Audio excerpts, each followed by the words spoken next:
মাওলানা মোহাম্মদ রইসুদ্দিনকে হত্যার প্রতিবাদে চট্টগ্রামের বিভিন্ন এলাকায় সড়ক অবরোধ করে আন্দোলন করেছে বাংলাদেশ আহলে সুন্নাত ওয়াল জামায়াত।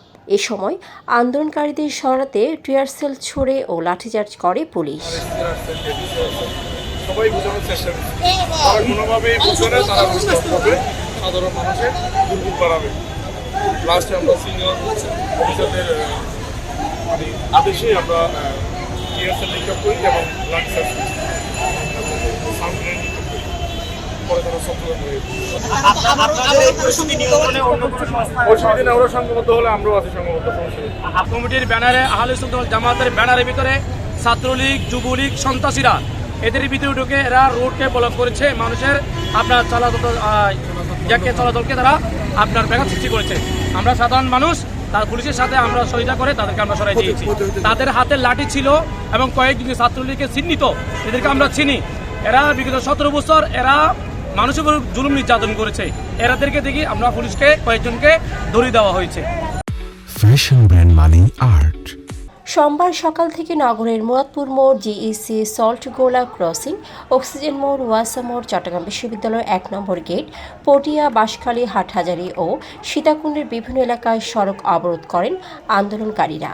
সরেজমিনে দেখা যায় সকাল 9:45টার দিকে মুরাদপুরে জড়ো হতে থাকেন আহলে সুন্নাত ওয়াল জামায়াতে ও বাংলাদেশ ইসলামী ছাত্র সেনার নেতাকর্মীরা। মাওলানা শহীদ রইসুদ্দিনের হত্যার প্রতিবাদে কিন্তু আমরা আজকে প্রায় 9 দিন আমরা রাজপথে আমরা প্রতিরোধ করছি, মিছিল করছি। আমরা সর্বাত্মক চেষ্টা করছি যে আমার শান্তভাবে রইসুদ্দিনের হত্যার বিচার আমরা নিশ্চিত করতে, কিন্তু আমরা দেখতে পাচ্ছি প্রশাসনিকের গাফিলতি, তাদের উদারতার কারণে এখনও পর্যন্ত কিন্তু রইস হত্যাকারী চিহ্নিত হওয়া থাকা সত্ত্বেও তারা কিন্তু এখনও খোলা মাঠে ঘুরছে, তাদের কোনো বিচার হচ্ছে না।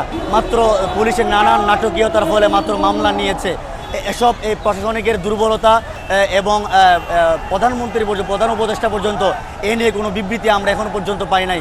সারা বাংলাদেশের মধ্যে এত দমদমা অবস্থা, থমথম অবস্থার ফলেও আমরা এখনো পর্যন্ত প্রধান উপদেষ্টার নজর কাটতে পারি নাই। এই সময় তারা সড়ক অবরোধ করার চেষ্টা করলে পুলিশ টিয়ার সেল ও লাঠিচার্জ করে। এতে ছত্রভঙ্গ হয়ে যায় নেতাকর্মীরা। এক পর্যায়ে দুই পক্ষের মধ্যে ইট পাটকেল নিক্ষেপের ঘটনা ঘটে। চট্টগ্রাম শহরে 10 থেকে 15 জনকে আন্দোলনকারীকে গ্রেফতার করেছে পুলিশ। আন্দোলনকারীরা মিছিল নিয়ে জিইসির মোড়ে সড়ক অবরোধ করে। এতে রাস্তার উভয় পাশে বন্ধ হয়ে যায় যান চলাচল। ডেস্ক রিপোর্ট, সারাদিনের সংবাদ। Fashion brand Money Art, men's, ladies and kids wear. Art be smart.